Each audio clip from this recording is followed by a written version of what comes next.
right, if I'm gonna be using the double staff method, okay, I don't wanna be standing like this, facing my opponent, right? Okay? And I don't want my bow staff to be low, I want it to be up, okay? So what I'm gonna do is I'm gonna bring the bow staff up, and I'm gonna pivot on my foot, right? And I'm gonna raise it just a little bit higher to get more, I'll show you from the side, to get more power in my strike, right? Get more power in my strikes, okay? Because if I'm down here, right, I can't throw strikes from this position, effective strikes, okay?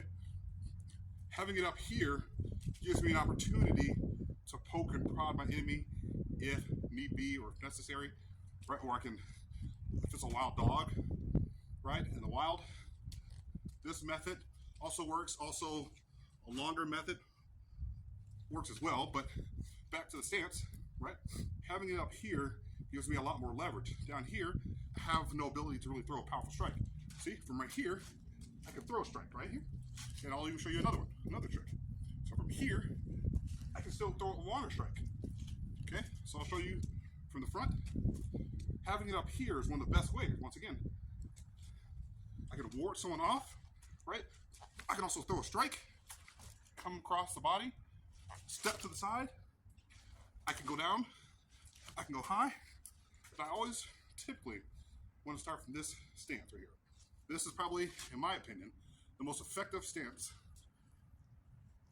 in my opinion, right here. If I'm going to use the double staff method, okay? Single staff method, there's different kinds of ways, right? Okay? There's different ways, but for this video, this method, I want to use this. Once again, I get a lot of power from this strike, right?